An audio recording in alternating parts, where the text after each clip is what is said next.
just we'll wing it. We'll do it this way. Thank you, Angel, for the introduction. As I was struggling to figure out how to get this presented properly. Yeah, really excited to be here, and I see a few familiar faces as I look to some of the attendees, and some new ones. So to the ones I've spoken or met with before, nice to meet you again. To the ones I've not seen before, awesome seeing you once again. Awesome meeting you.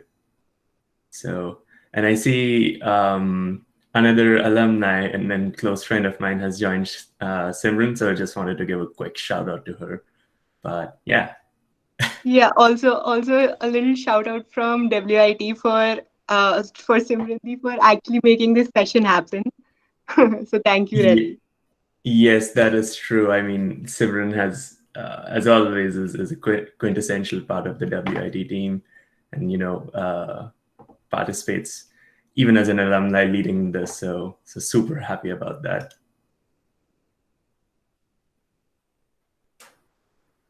Perfect. Perfect. Um, Angel, any other thoughts? Otherwise, I'll just take it off. Yeah, take it off, please. Perfect. So yeah, quick overview. I think the session today, I just wanted to focus on pursuing an MBA in the US, and really go from a grounds up perspective. I'm a triple IT alum. How it felt to do that, what caused me to pursue such an option, how that journey looks like, what avenues I might have explored while doing this sort of a pursuit for an MBA, and how I ended up there, and what life looks, a year, 2 years after your MBA. That's the sort of scope I can present. Probably should have switched the slides back then, but all good. Yeah, and I think do interject. I think having a conversation going might be tough, just given that we're quite a few over here.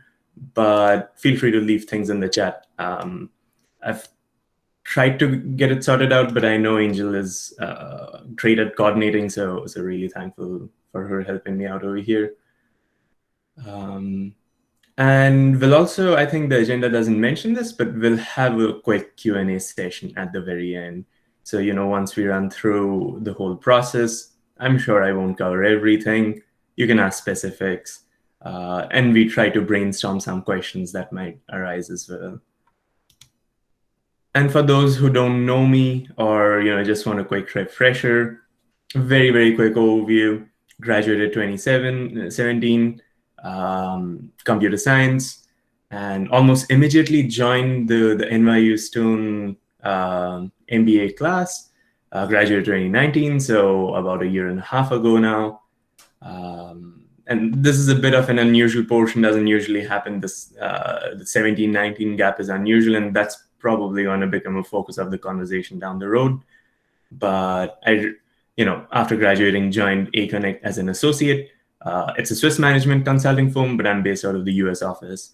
And just to get some more thoughts about me, I originally intended to pursue a career in fintech, in a strategy role at fintech firms. Joined Stone that way. Stone was big on fintech, based out of New York, traditionally a finance school. Did that for my summer internship, really found the strategy part interesting, and wanted to therefore make the segue into management consulting. And this is a photo of me in Singapore. We went to Singapore Airlines, not lucky enough to have flown first class frequently, but yeah, that's how this photo was taken. There was no one hanging outside the plane trying to take my photo, unfortunately.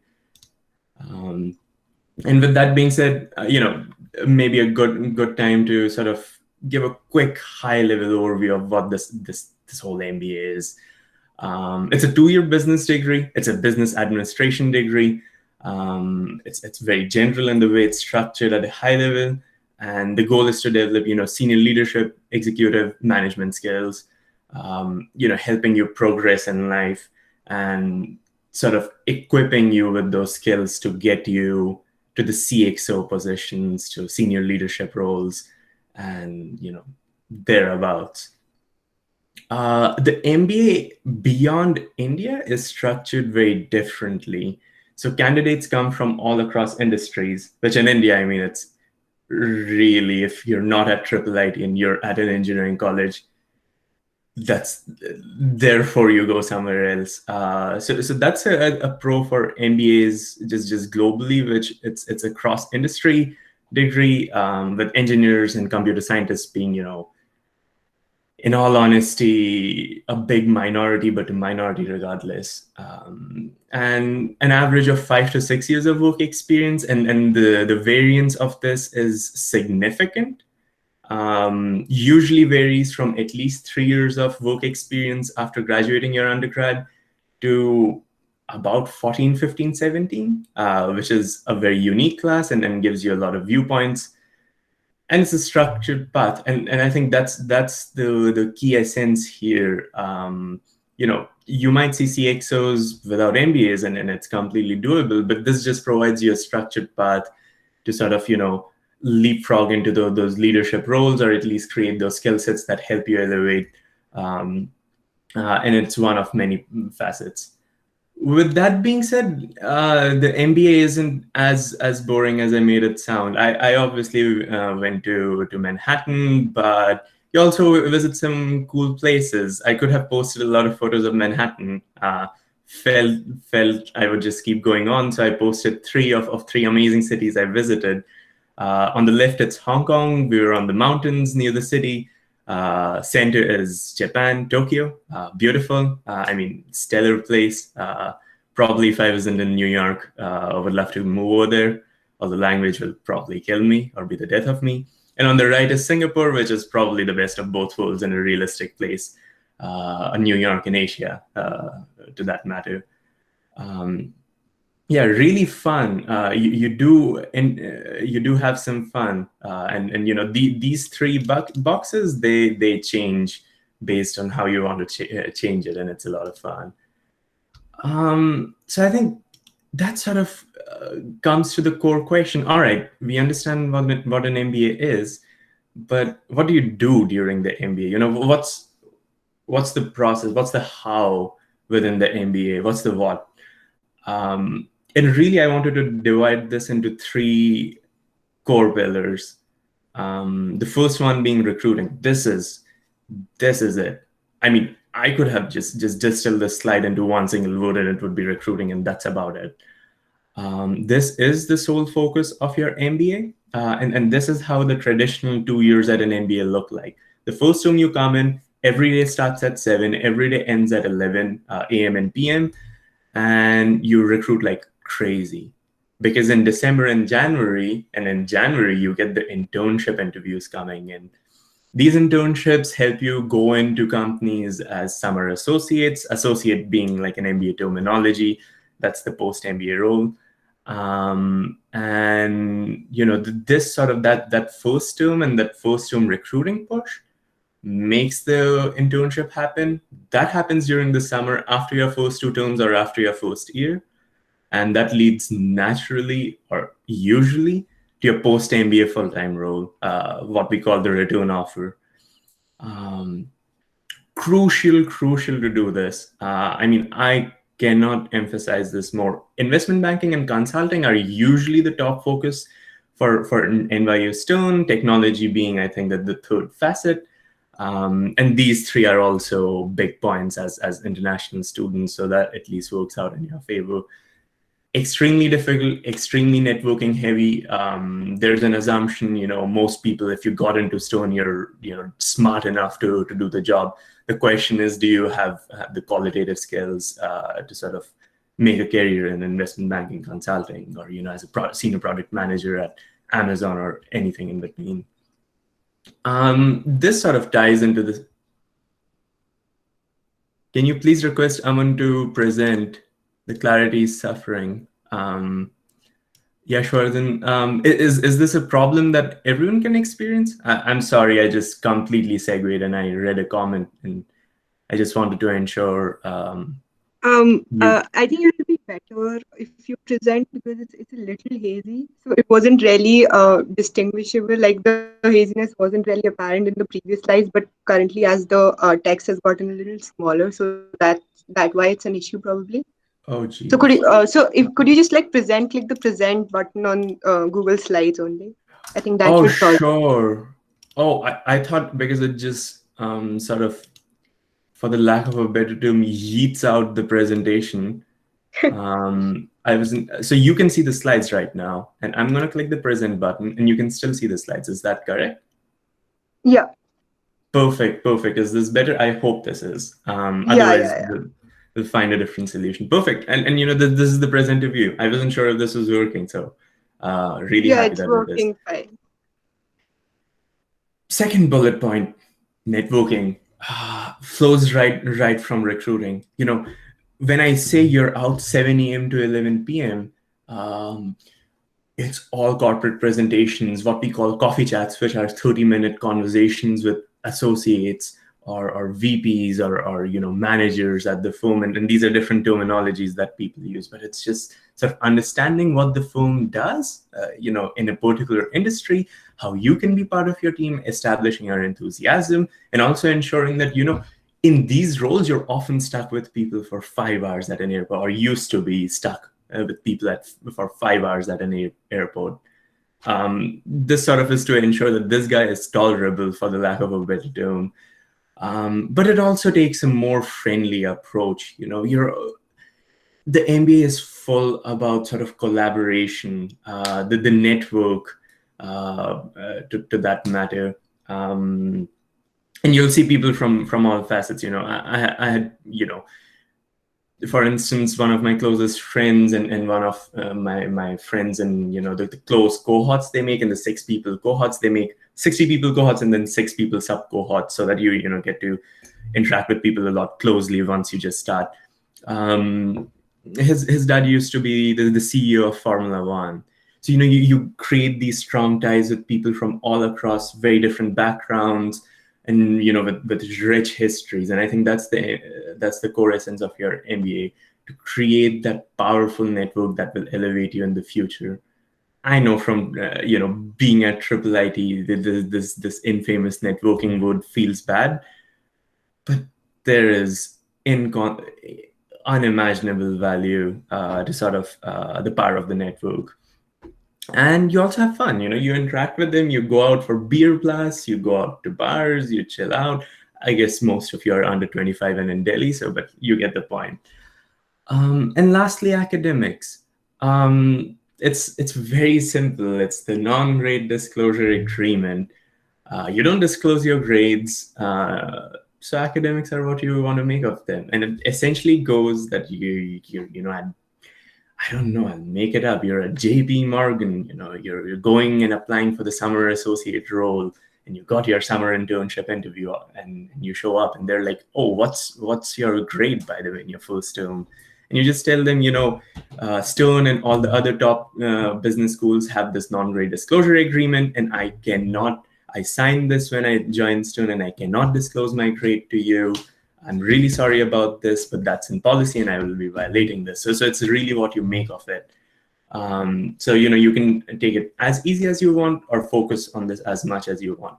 If you have scholarships, this thing differs, and in general, depending on what sort of an experience you bring with your past, I advise making more use of it or not. But it's really recruiting and networking stand out, and then academics come in. And when academics come in, like, it's crazy good. We have basically the god of finance at Stone. Stone is a business school. Ashwath Damodaran, some of you might have heard of him. Killer guy. We have other people, Scott Galloway, who's basically a branding expert. Uh, Across people, I think Stone right now has the most Nobel laureates that any business school has. So academics are extremely strong, but the focus is recruiting. This probably holds true. I mean, this definitely holds true across business schools, not a Stone exclusive. They'll have top tier professors, but recruiting is the focus. That's how it goes. The MBA is hard as an international student. It's really hard. That's the sad part. I broke this down into 3 buckets, and then sort of a quick snapshot of why it's hard as an application. We'll also dive down that pathway later. Recruiting is tough. You really have investment banking, management consulting, and technology firms to recruit to. And for us in IIIT, when we hear Google, when we hear Apple, Facebook, we feel, oh, we're best poised for this. Unfortunately, in my experience, Google, Apple, and Facebook don't really hire international students for senior product manager, the post MBA roles, a finance role, a role in marketing or branding, a role as a product manager, which I think most of you would want as a career path, given the inherent computer science background. People don't want to apply for your visa until till very recently. You only had 1 year to work on your student visa. So sort of without applying for this work visa, which in itself is a lottery and a crazy process. Thankfully, Stone and other top business schools have made Stone's MBA degree and their own degrees STEM degrees, essentially giving you 3 years to work on your student visa. This happened after I graduated. Therefore, I don't know the impact this will have on recruiting, but my gut says whatever I faced, it's going to be better than that. There's also leadership change in the US. This is more from the presidential perspective and feels better.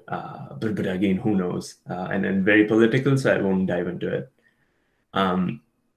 Networking, I think this is excellent. I think we especially as kids from IIIT are often sort of the power of the network. Everything is on merit as sort of how you're taught things. The harsh reality is anyone can, if you're at IIIT, you're quite a smart person. You'll figure things out.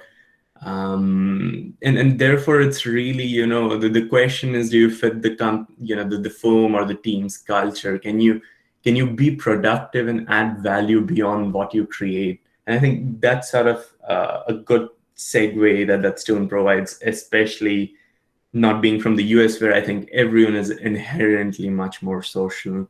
I think that was something that comes as a shocking point once you first move in.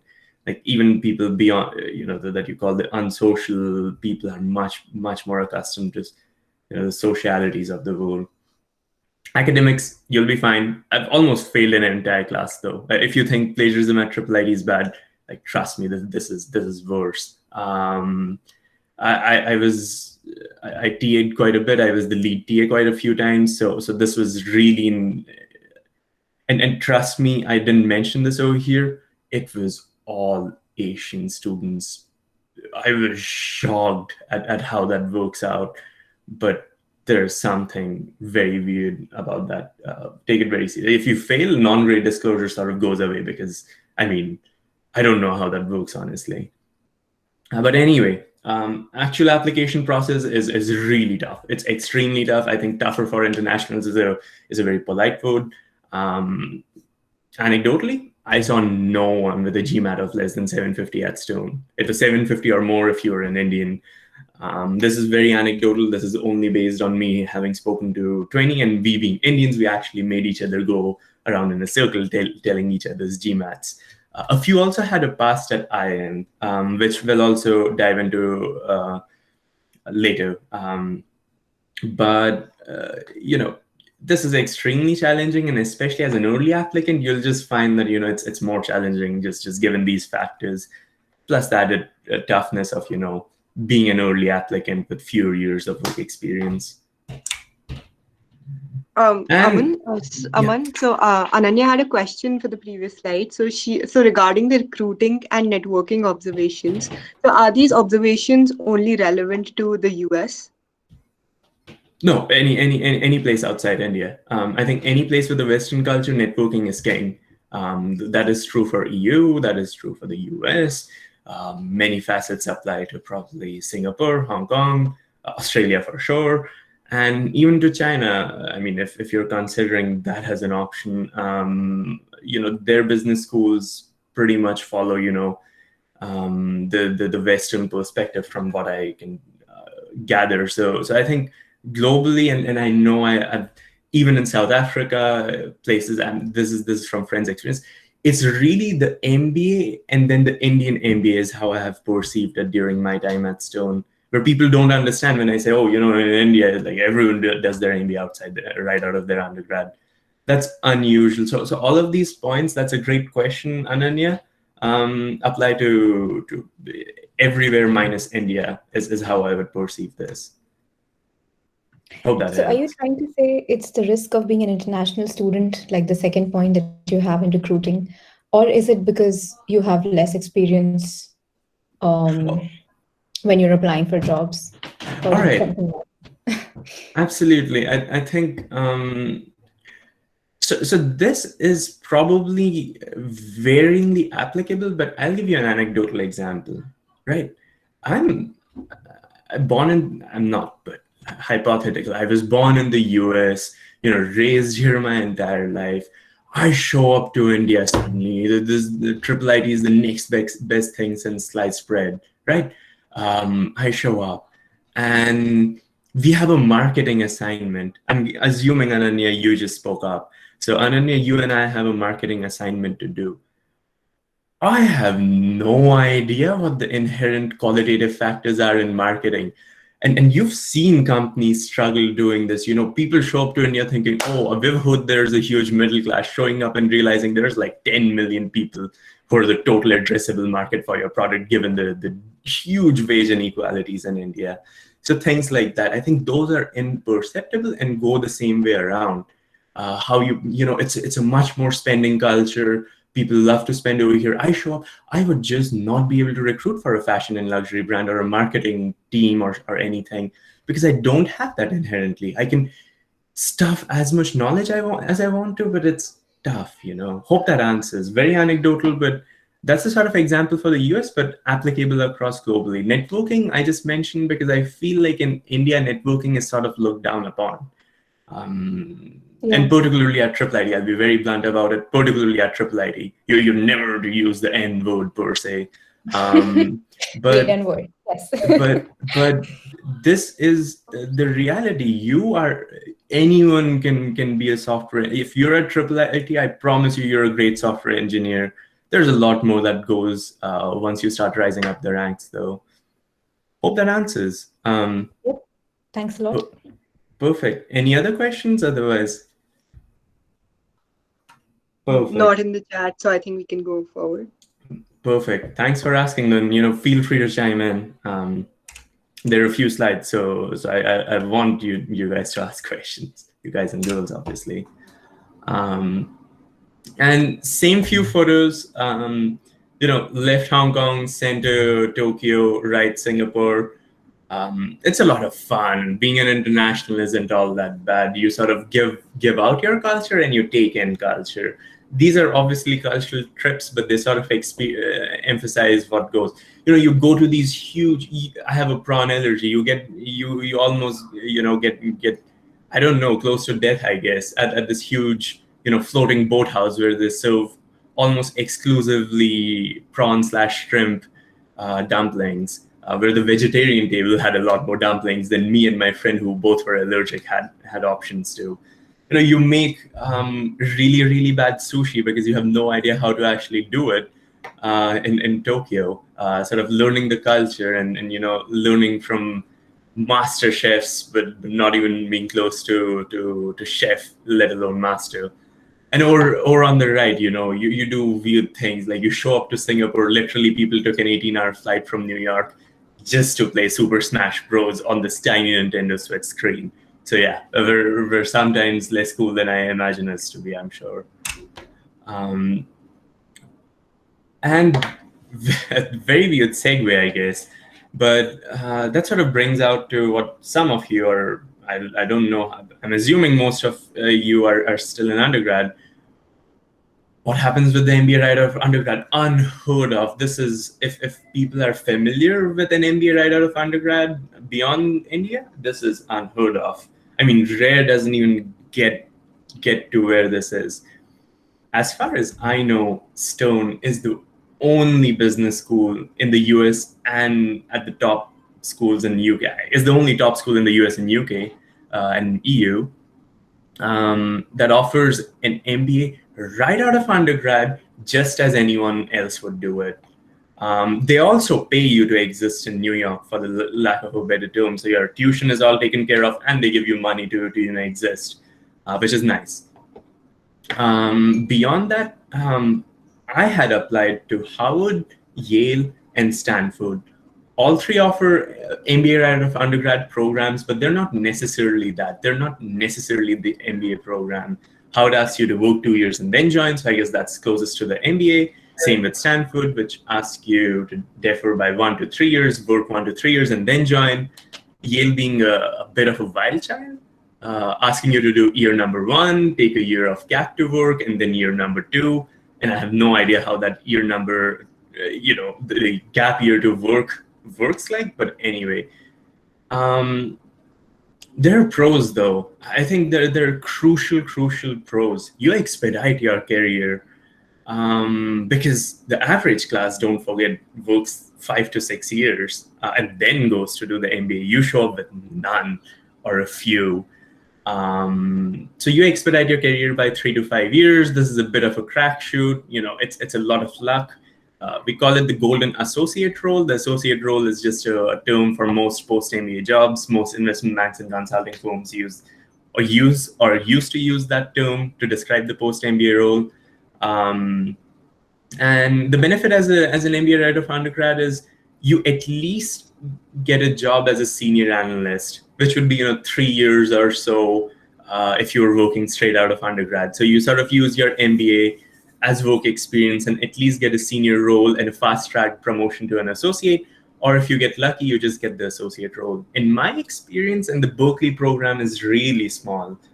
So my experience is very limited. It's really luck that determines, who interviewed you, how much they believe in you, and how willing are they to take a risk on this guy who's going to be working with 32, 33, 34-year-old in the same role. So it's a bit of a luck factor, but it still expedites your career, and you build a very strong network. I was the youngest person in my MBA class. There were 4 Berkley Scholars in my class, me being the youngest by a few months probably. But the rest of the 400 people are experienced. I mean, you feel equal to them, but everyone has a different story, but you learn from their different stories. And that's the story with the Berkley program, a very limited program, 3 to 5 people each year. I think last 3 years have been 5 students, 3 students, and 4 students, and 3 students.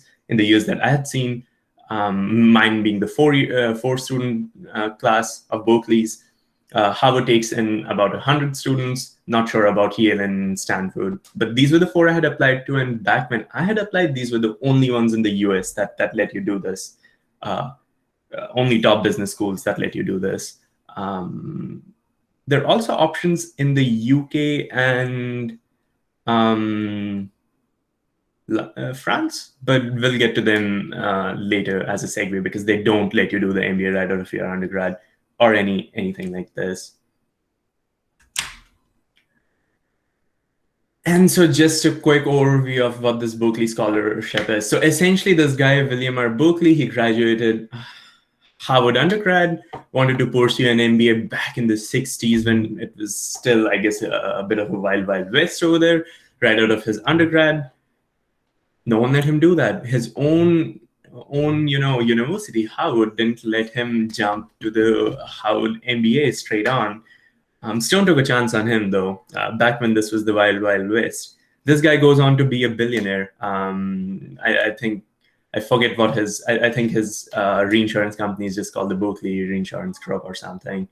So this guy sort of decides to give back to Stone for trusting in him, and sets up this whole thing where you can expedite your career. And he understands you've not worked in the past before. You probably don't have a lot of money that you've earned. So you got to get your full tuition covered. Everything is covered. And they give you about $56,000 a year, $56,000 in total over 2 years. And as I mentioned, 3 to 5 students. The quick write-up is a quick write-up I had written 1 month into Stone. They had asked me to write it for the website. Yeah, really fun and really thankful for this. Scholarships are hard to come by in MBA programs. It's really a money-making program. Naturally, when you have billionaires and sort of, sort of high-profile people in your class, why not? And lastly, a few photos of Manhattan, never seen before photos of Manhattan. I mean, the one on the left, Christmas Day. Christmas Day in Manhattan. Oh my God, I actually saw 3 people on the street. Amazing. I was like, seriously, this happens? One in the center is the view from my apartment. Really, really stellar views. Still miss them. Don't live in Manhattan right now. And on the right is the latest creation in Manhattan.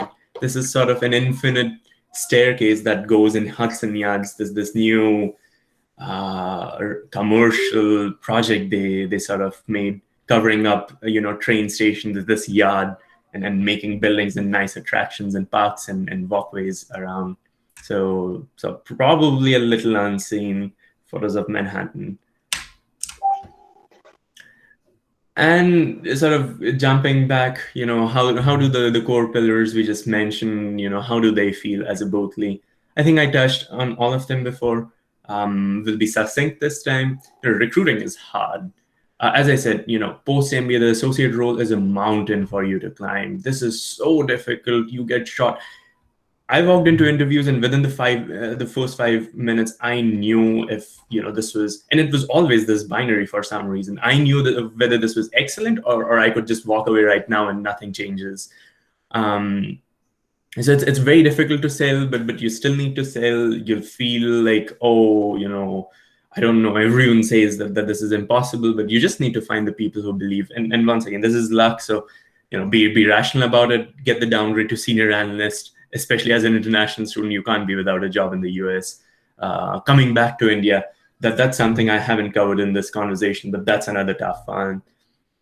And different industries view your story very differently, with tech being one of the industries where they are absolutely not, they don't give a, they don't care about this. They hate it, is how I understand. Which is so weird. I thought Google publishes how awesome they are, and you don't need to be, you can be you don't need an undergrad to be the top software engineer, but yeah, it works. It doesn't work that way. And I think the business side of these companies are much more ruthless than even investment banking and things like those. But once again, very anecdotal, and this will differ completely by whether you speak to me or one of my friends who did the same program. Networking is very fun. There'll be a little bit of a bad apple syndrome going on, especially with international students who have to just go through so many hurdles to get to the program, and then they see you and they're like, how the hell did he get in? But for the most part, everyone loves you. You have great proponents, you'll find great bonds, you'll have great friendships, and hopefully they last for a while. And academics, this is your chance to shine. As a Berkeley, I mean, if you come to Stone right out of your undergrad, you are going to be a Berkeley scholar. You need to uphold a minimum grade, and therefore there's some pressure academically, but I mean, if you'll survive. But you should make it happen, would be my advice. Work with professors on, the Harvard Business School case studies. I think those are the most popular. I made a few for Stone with the chair of marketing, worked, closely with the chair of fintech at Stone. I kept being TAs and, slowly showed a career progression in that TA perspective, things like that. And to sum it up, these 3 can also be used as just constantly doing internships. I joined the summer internship, which is a very standard thing between the first and second year in the fintech firm, but I did continue with them for the next 9 months while I was still studying part-time. And then I also took on a role with a biotech. So especially when you're lacking experience, this is something I did at IIIT quite a bit as well, sort of trying to fill in gaps as much as I could. That's very useful because that shows that you're willing to go, and while you don't have necessarily the numerical work experience, you have that base skill set and willingness to sort of push yourself beyond. And the last takeaway, recruiting is king and everything in between. And this makes or breaks your experience. It's the difference between analyst and associate. They're the roles, analyst being out of undergrad, associate being out of MBA. And while maybe not life-threatening, in the long run, in the short term, it does feel rough. And you've got to pull yourself up and just keep going at it is what I've seen. Perfect. I'll pause here, but otherwise we'll go into two facets of this. One being what the MBA process looks like, what the application is, and then really speaking about what other options you can go for. MBA process is rather straightforward. The GMAT is really crucial. I believe it's mandatory, except this year where they've waived it, but I'm sure if you don't give it, it's very different. Especially if you have, for instance, like me, you're an Indian. Oh boy, hope for the best. Get it as high as possible. The Stone average is 720. Harvard's average is I think 730 or 740.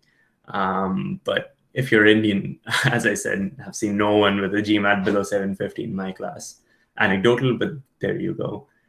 There's 3 application rounds or thereabouts each year. My recommendation is to apply in round 1 or 2.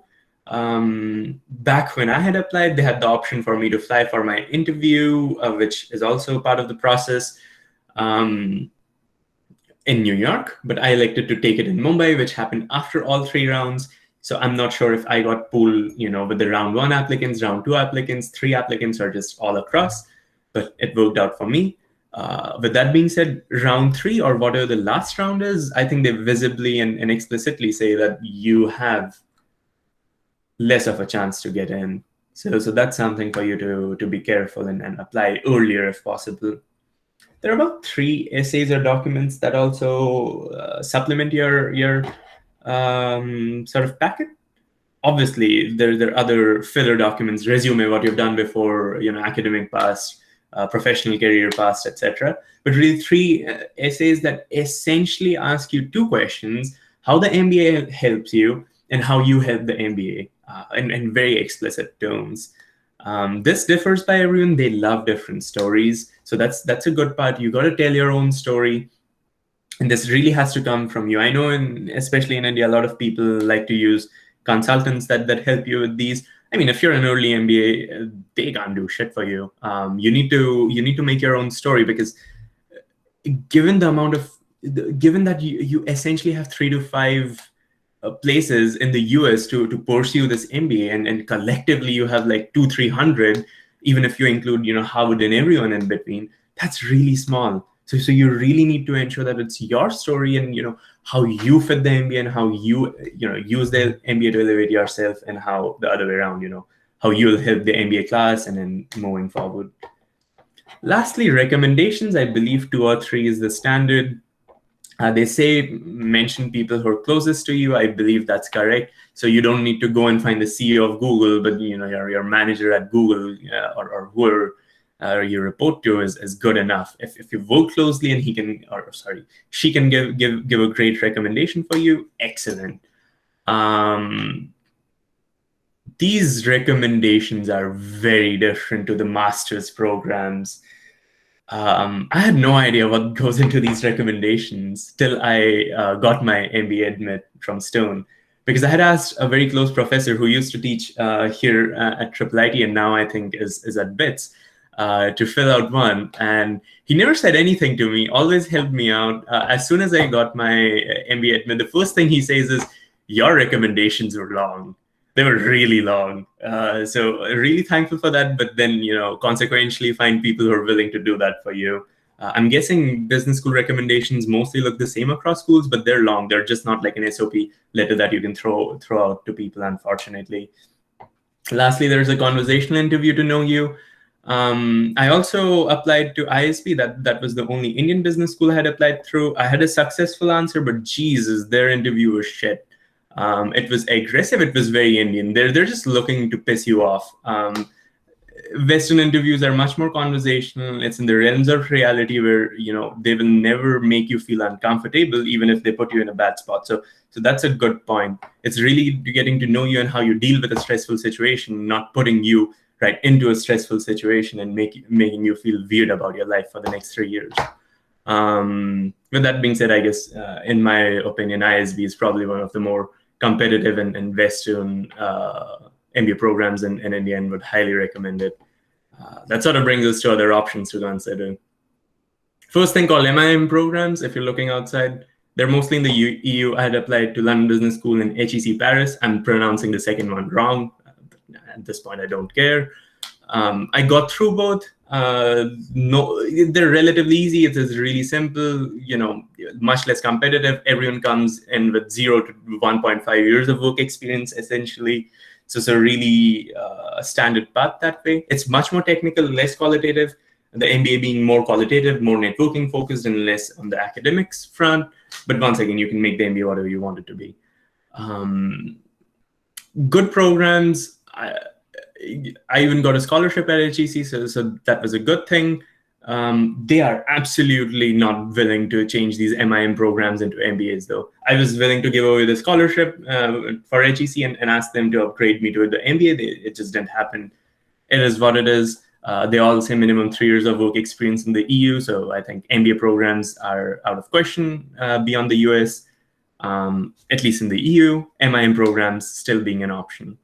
The second one being the MBA in India. I call it the Indian MBA because these are not, I'm going to try to find polite, but they're not considered MBA programs. They're structured as MIMs. I believe ISB is the only one that is structured as a true MBA, like as a defined true MBA. So they're not structured as pure MBA programs. They're more closer to MIMs from what I've understood. I haven't seen the IIMs. I never even considered applying to IIMs. Was not going to do that. And yeah, I mean, I think that's a problem when looking outside India. Within India, I mean, it's the defined career path in India. Honestly, having an MBA from NYU Stern is worse than having an MBA from any IIM would be my perception. I mean, for some reason, we guys don't really prefer the MBAs outside, which is very weird because globally, I mean, it's a different perception. And this option, the Indian MBA option, is not exclusive to the other one. Same with the MIM, I suppose, where I knew 30% of my Indian background class, people who were Indian, worked in India, lived in India, and then moved out, had some sort of a background at an IIM or some other business school, not really at ISB, which sort of probably validates that last point where ISB is closer to the Western MBA. So they're not exclusive, but it is a time commitment. So I'm assuming you're not going to really prefer doing both this MBA and then another MBA at, I don't know, Harvard, Stone, whatever. So I think that's something to consider. It's a great career path in India, though. And if goal is to stay in India, I mean, I would recommend this probably even more than a Harvard MBA, which sounds so weird, but the return on investment really doesn't rationalize, unfortunately. And then lastly, the question is, don't do an MBA. Like, do you really need to do an MBA? Now this is for you to decide. People have had really successful career paths across. My experience is people really choose to do an MBA, 5-6 years into their work because they've either hit the sort of ceiling where they can't progress, where senior leadership is not going to happen, or they want to transition. As people in computer science, I would perceive it as this. If your long-term goal in 20 years is to still be programming per se or coding, for the lack of a better term, I mean, something is clearly wrong, right? Like, you never see a firm's CTO, bring out that good old Vim, the shell script. He just shoots onto it to open, I don't know, a simple file or whatever. That doesn't happen. If you're programming and you're really senior, like your company is structured in the wrong way. You should really have very specific experts who will be very few in number who are doing those roles. Mostly it's going to be more of a leadership role where you're assisting and leading your team to sort of develop these amazing products. So that's somewhere the MBA helps, but is not essential. This differs by industry, so good to evaluate. The tech industry is sort of divisive right now, is how I've seen it, with some companies preferring people with more of a hands-on experience to sort of get elevated into product manager and senior leadership roles, and other companies just outright valuing the sort of core generalistic skills you can get You don't need to know how to code. Like if you're the CEO of a company and you know how to code, but you don't know how to run the company, something is fundamentally wrong with you, right? It's very simple as that. And we see this in startups as well. Like startup people are often business people who learn coding, and likewise. And this goes back to the good old Microsoft, etc. days too, I suppose, where really business acumen drives success. And obviously, you have to be a genius regardless to make it succeed and make a good product. Elaborate a dense answer, but hopefully that helps. And there are various other career paths that I'm sure I didn't go into. Aman, Closing. so we have a couple questions for the previous slide. Sure. Yeah, so the first one is from Mrigank. Do companies sponsor their employees for an MBA? Yes. Caveat being, even my company does that. They usually fund an X%, a very high percent, where they leave 10-15% on you, so that you don't just go renegade with your MBA expenditure. So I think that's usually the path, and I'm sure this differs between companies. My company does it 20%, so my company probably has it a bit of a rough spot that way. But it's usually an X%, a very minor percent would be from you. Otherwise, it's completely sponsored. Caveat being your return to the company. You can obviously at any point tell them thank you so much, goodbye. But then you got to afford your own MBA. Some companies, I know Deloitte, what they do, once you do get the offer, they sponsor 1 year of your MBA. So once you get the full-time offer, they also give you, they return your second year's MBA cost. So that's good.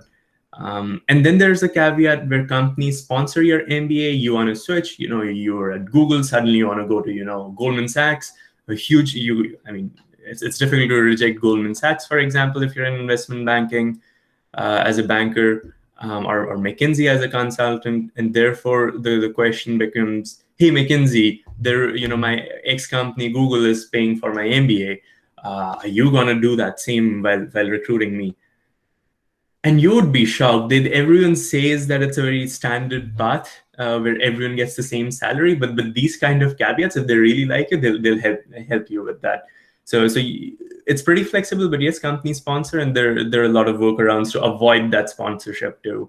Because I believe the second part, which I know at this time in your life is difficult to imagine, is not, but sort of switching from that sponsorship is as crucial as the sponsorship itself. Hope that answers a little more than what you asked. Yeah, so there's a follow-up question here. So is there an experience threshold that these companies look into? Not on the upper limit. I mean, I'm sure if someone came in with 14, which they did, I knew people who came in with 10 plus years of prior experience to the MBA. I guess then their whole question would be, associate or VP or associate or manager, what are the different companies have them? And they would do that fight versus when you're on the other side of the spectrum, when you're me, you do the analyst versus associate fight. I'm guessing that's how it works out. But there are thresholds. I mean, as I said, the company would say, minimum 3 years of experience in MBA required. I think my own company says that. I'm here. McKinsey and Bain, I was hell-bent first term in investment banking because it was apparently very difficult and nobody had ever done it before. Didn't happen. Banking was very tough to crack into. So maybe that's an industry to proceed with caution. McKinsey and Bain still invited me for interviews. Probably should have explored that option back then. I think I was younger and more confident, but yeah, different industries respect experience differently, but there's definitely what you read is not what you get. That sort of a mentality. I hope that answers your question, Mrigank. So we have one by Chavi. So what are your thoughts on a double MBA, that is a PGDM from IIM or ISB and a second MBA in the UK or the US? Yeah, I think once again, I don't consider the ISB thing. If you go to a world ranking and Stone is shit in the world rankings, I don't care where Stone is, because at the end of the day, in the US, the network and the alumni are what matter. And Stone is a top business school in those alumni's mind, and they're the ones who hire you. So therefore, rankings don't matter that much. Is number one. So don't. Power of the US MBA is a lot more than power of an Indian MBA. Is just factually, ISB can be number one. I think ISB is really high. Number two, ISB, I would not pair with the other IIMs.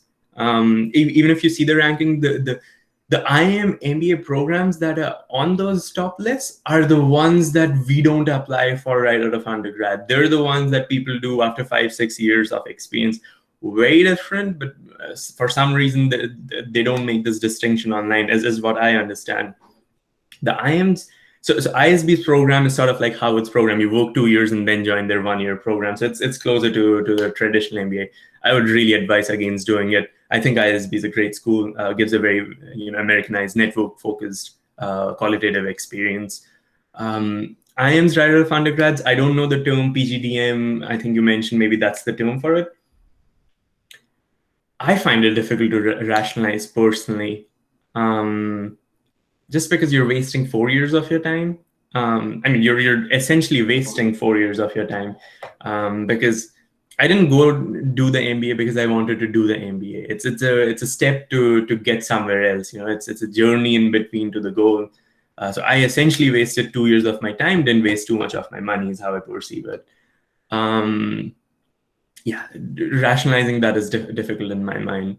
With that being said, I don't believe IIMs offer, especially in India, where the McKinseys and the Deloittes and the Bain, BCGs, they're all back offices. They're not good experiences. They don't pay that well. You're probably going to find a better job out of, this is serious, by the way. You're probably going to find out of a better job out of IIIT as a software engineer by not a few percent, by like almost double occasionally, versus some of these jobs after MBA.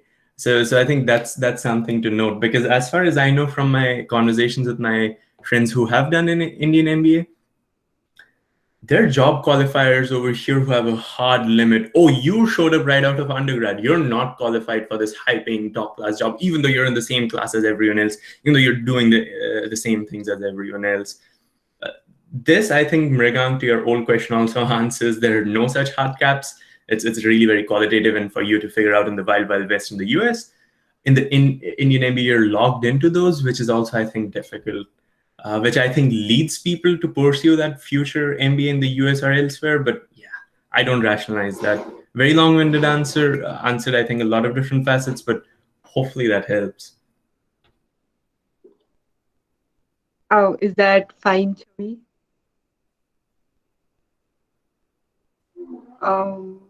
Yeah, okay.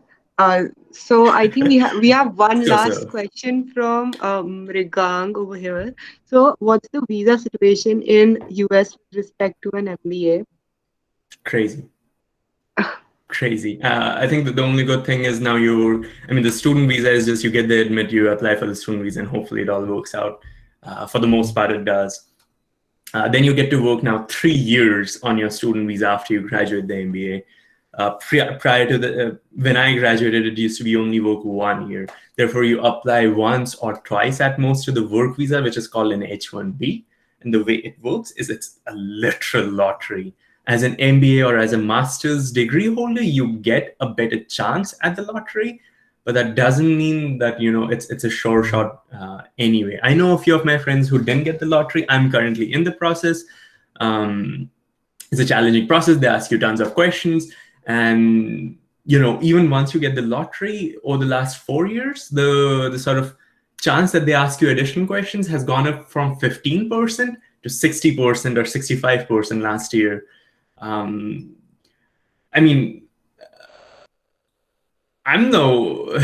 It sounds very political, is all I'm going to say, why it quadrupled over the last 4 years. And then, once you get asked more questions, there are more reasons for them to get rid of you. It's very difficult. The US is probably one of the worst places to really immigrate into. If any one of you saw the elections, It was just a surprising result, even though, let's say Biden won. I was just surprised at what the outcome was. And therefore, I think culturally, it's really surprising how beyond big cities, the US perceives immigrants. And I think makes it difficult when you are an immigrant yourself. Very rough. Canada is a much better option. But once again, the value, from a global perspective, the US MBAs do hold that special niche or sheen that is difficult to find elsewhere. Yeah, so hi, it's Mrigank. So just a follow-up. So what should be my outlook after The 7 visa to is difficult. That's the summary. am I audible? Yeah, you are audible, Mrigank. Yeah, so just a follow-up question. Did that So work? what should be my Angel? outlook Should I after continue? 7 to, I think there's some lag. Yeah. Let me just type my question. Mm-hmm. Aman, I can can't hear you, hear me? Angel. I'm not sure if I got disconnected or can someone type something in the chat? Probably would help me realize if I'm still there.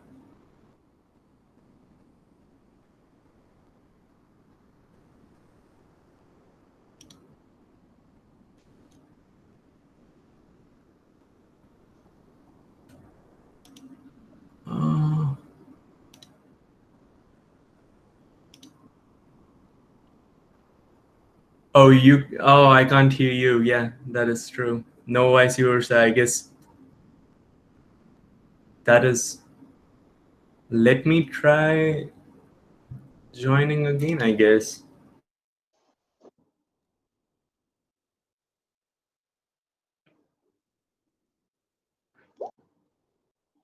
Hope this is better. Don't know what happened. Yeah, are we audible now? Yeah, perfect. Weird. Also, just like a time check, we are already at 7. Exactly. I saw that, and I think, closing, I think we've spoken a lot before. Let me pull up the slides. Closing, I think we've spoken a lot about this before. Don't need to delve right into it, but, very respectful of your time. We had a few questions that we saw from you guys, but happy to sort of hold back and just speak about them or any other questions you guys might have.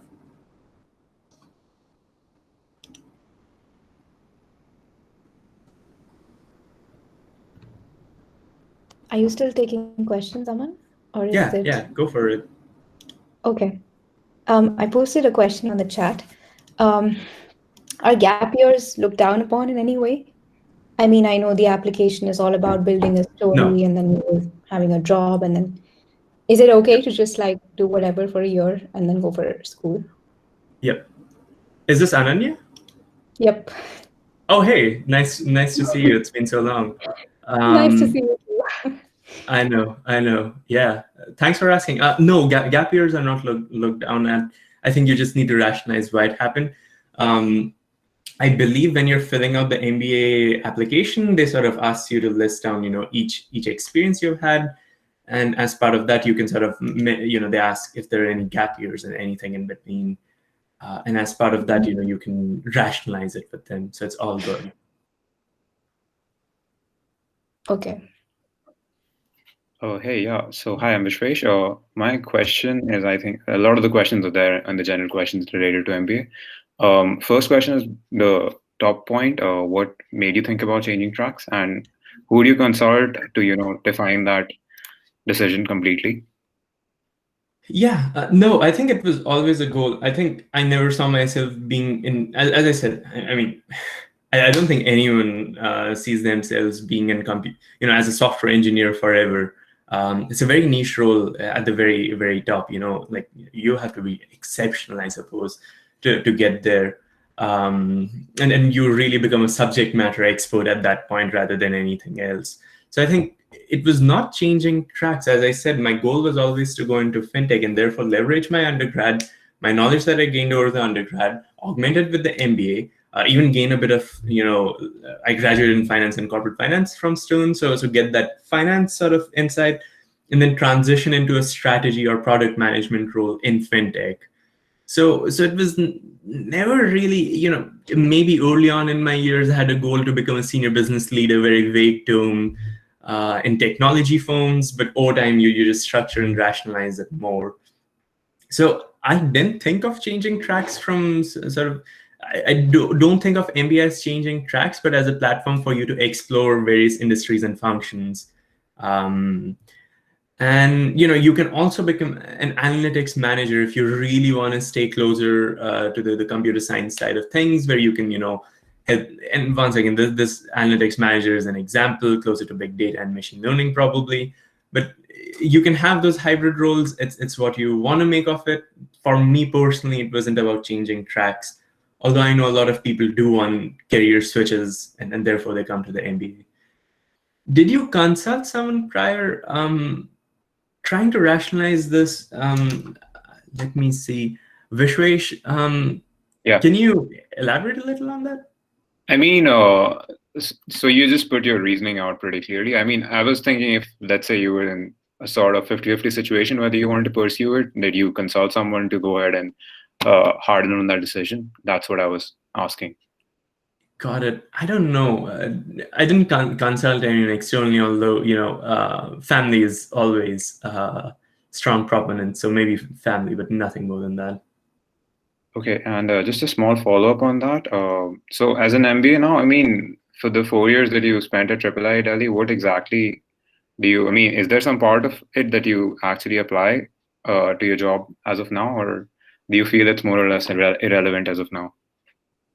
Yeah, I mean, having a background, I do, especially, as a management consultant, you often get huge data sets that you need to visualize. So I sometimes use that.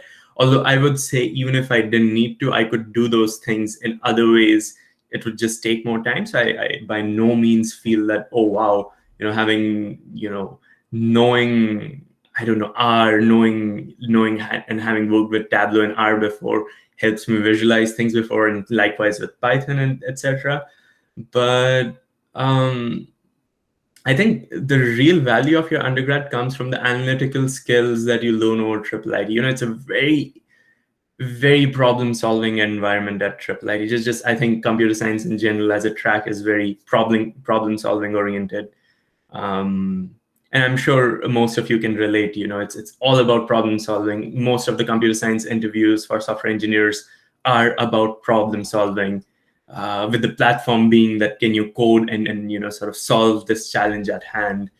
In management consulting, those same skills apply, but once again, I mean, if I was, I would be doing something wrong if it was 95-10 in the other direction, where I was, rationalizing things 5% and building things out in R and Python all the time.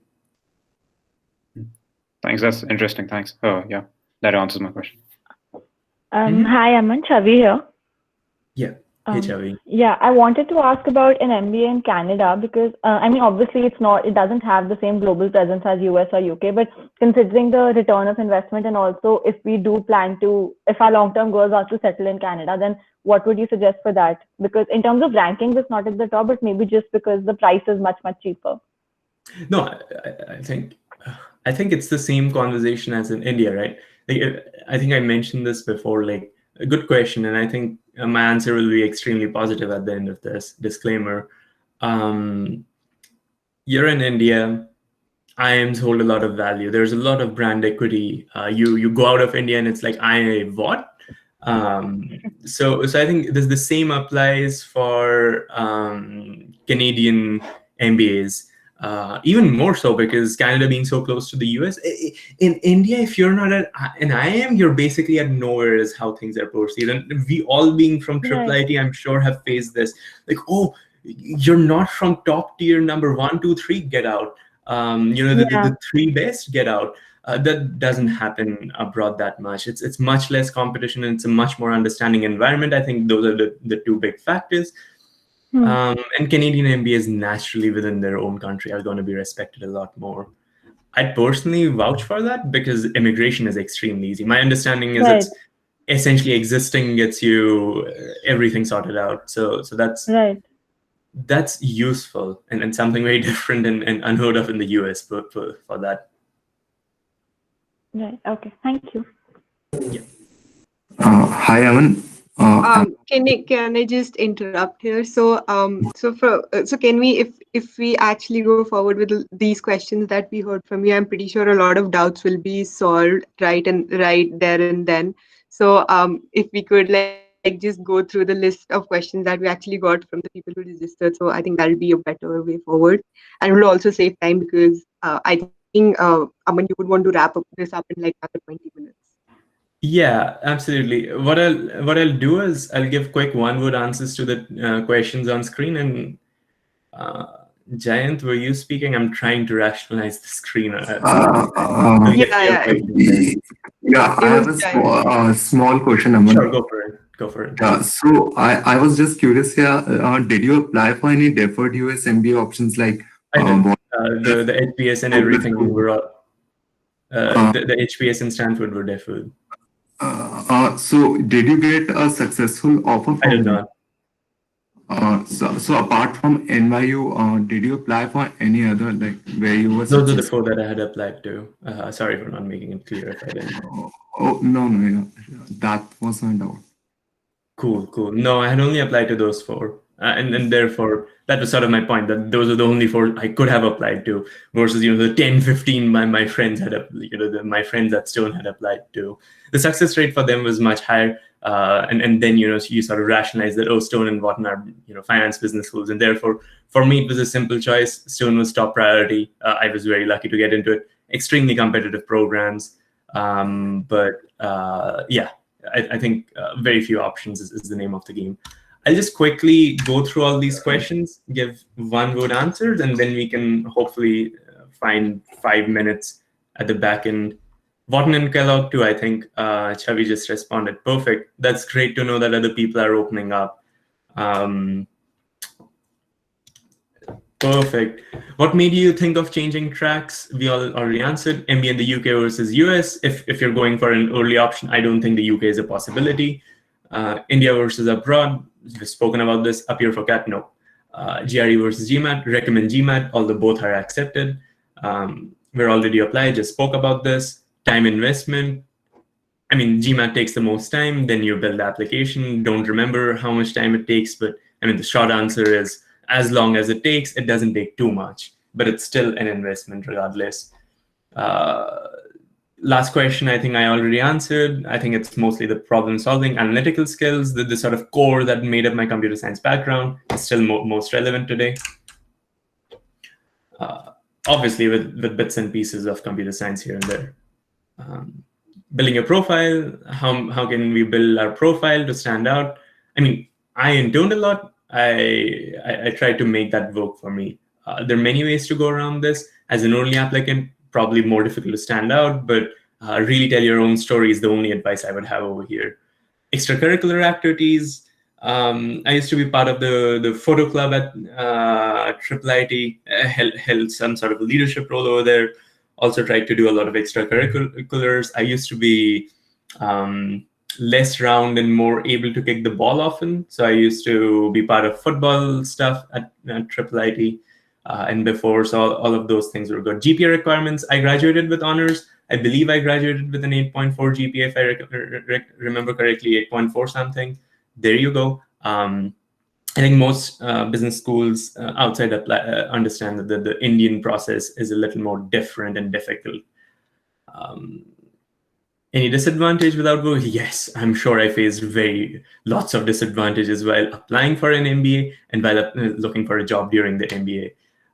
Does VOCEX have to be directly linked to undergrad major? Nope. You just need to sell your story. It's really selling your story. Forget what I just said before, where you have to tell your own, so sell your story. Return on investment, entire monetary expenditure. Like all in all, even with all my, the Berkley Scholarship support, I probably spent, a little more. But then I used to live pretty relaxed in my life. So you can easily make do even in Manhattan with the Berkley Scholarship, if that's the case. And Manhattan is the most expensive city in the US, as far as I know. How did I manage my finances? Pretty bad is how I describe them. But then 2 years in Manhattan, also need to have a good time. How much time will it take to recover costs that's put in? Yeah, let's do some back of the, and this is something that your consulting interviews would look like. Now you're going to do some back of the envelope calculation to see return on investment. It costs you $250,000 to finish your 2-year MBA approximately. You, I don't know, on average make, I'm just going to make a number right now. Yeah, on average make close to 200,000 after graduating, although this number differs significantly by industry. Let's say you save 50% of a salary that's deducted 50,000 from taxes, you make 75 a year, it'll take 3.5 years for you to make the return on investment, something like that. I just made it up, but there you go. Good job guaranteed if you're from a decent, define decent. If you're from a top MBA school, no. If you're from a decent MBA school and you're international, I would really be shocked. Good jobs are not guaranteed. If you're international, lots of people go back home to India, and jobs in India are not that fun. There you go. And we are back. Yeah, so that was quick. Yeah, so the floor is open to questions. If you have any question that wasn't answered by Aman, please feel free to unmute yourself and just ask it out. Hi, Aman. This is Hardik. Am I audible? Yeah. First of all, thank you everyone for letting me join. I am a senior undergrad at IIT Delhi, and somehow Aman managed to get me on this call. So I had this question. How did you put forth the convincing argument about your post-MBA goal? Fintech. So how did you convince the AdCom, with limited pre-MBA experience, that you were looking for an MBA at such an early stage? Won't it look a bit, confused, that the individual is a bit confused or something like that? So I think we sort of spoke about this before in a very quick nutshell. I know when you're young, it sounds like it's opposing, but I mean, honestly, if you're after 5 years into your work, you're still coding, you're doing something wrong. Like that's genuinely my opinion. And therefore, I mean, it's part of everyone's goal to get into senior leadership roles. Like really, like if any of you think that 20 years down the road, when you're 40, you're still going to be programming, I mean, 20 years down the road, probably an AI is going to be programming you instead. But I mean, there's something fundamentally wrong. So they're never opposed. I think observation number 1. 2, I had worked a lot during my undergrad. I'm sure, everyone else from IIIT, you work a lot during your undergrad. We are super, how do I get non-tech internships? It doesn't matter, by the way, non-tech internships. And it's very difficult, number 2. I think one internship came that was non-tech during my first year at IIIT. But anyway, coming back, lots of internships, you sort of gain small levels of seniority. I was working with this professor at IIIT and with Ames. I initially took on a small project, then got more senior into the role. That sort of shows progression, my base skill set of leadership and entrepreneurship. And then the whole argument is, look, hey, I can't change the fact that I'm 5 years and I am the youngest in my MBA class and probably in Stone's recent history. With that being said, I bring to the table a very driven and a focused approach I've taken in the past to gain leadership and entrepreneurship skills. That was my pitch. And really, to become a business leader in fintech down the road, I need this MBA. And I'm going to bring this unique blend to the MBA class to sort of, give what I'm getting. Hope that answers. I think that's a good application question to answer regardless. Everyone will have a different story, but trust me, sell your story. Stone knows you're all bullshitting. Stone knows I was bullshitting. I even joined the fintech company, but I initially recruited for investment banking, if you recall. So there you go. I'm also looking at other questions now. How do I get non-tech internships? I just quickly read through it, so I had answered that. Also, are non-tech internships better? Nope, I don't think so. I mean, in a natural progression, it makes total sense that your background in computer science will join a computer science internship. Um, Completely fine. I think that's fine. And once again, just because you're in computer science today doesn't mean it's a posterior goal. If you're going to become a product manager or a CTO someday, I mean, trust me, you're doing something wrong if you're still coding. Like, I don't know how else to put it. What if our pre-MBA work isn't aligned with post-MBA work, pre-MBA role in tech? This is what happens. When you join Stone, the first day, they call it launch. It's like a 10-day orientation. And there was this person who came into our room from Stone, like an administrator. She was like, great, thank you, everyone. And we all know what you had written in your applications, and we promise you will ensure you only get that. And then she goes, just kidding. We all know you. I mean, she said it more politely, but essentially, she was like, just kidding. We all know you bullshit majorly. So, Chavi, to your question, bullshit as much as you love tech, go into consulting later. Doesn't matter. Is an MBA absolutely necessary to get into senior management consulting roles eventually? Yeah, kind of. I think management consulting and banking are on the complete different end of the spectrum where the MBA matters a lot, is my understanding. So yeah, you can do consulting without an MBA, but I know early on the salaries differ a lot for people who just did it out of their undergrad. So I think that's a really sad point, but I think it's doable. MBA definitely helps in these consulting banking roles. And I have perfect, Roland. Thank you. And I think I have exhausted all the questions on text. And Pranjal had a question during the session, and I had said that we'll be taking it during the AMA. So Sure. Pranjal asks, I'm a master's student in IIIT. Is it worth to do an MBA after MTech? I'm the only thing which I'm doubtful of is if it's late now. I'm 26, by the way. Yeah, so the Berkeley Scholarship is weird. My class had a Berkeley Scholar who was 27. He was Singaporean and therefore had served in their military, and therefore, his undergrad and everything was deferred. So I think age they don't see.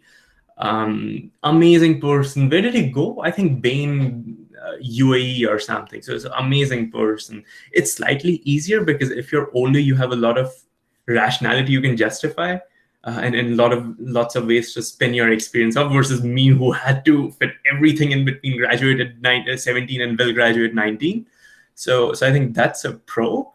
But with that being said, Pranjal, the big question then you start asking yourself is the same question that you ask if you just did, the IIM plus US MBA question where, is it worth it spending so much time? That's a question for you to ask yourself. If you haven't worked much before, I think the Berkeley Scholarship might extend to you as well. Because I know a few people, especially in the UK, they have a 3-year undergrad, 1-year master's, and then you get, our 4-year bachelor's degree in engineering. So a few people from the UK have asked me this before, and I think I clarified that with Stone. They were able to do it, so you might even benefit from that.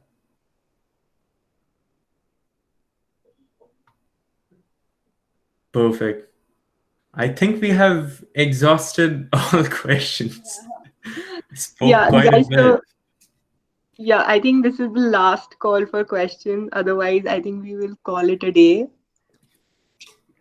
Yeah, as you can see, it was a really helpful session, Aman. There are a lot of people saying the same in the chat as well.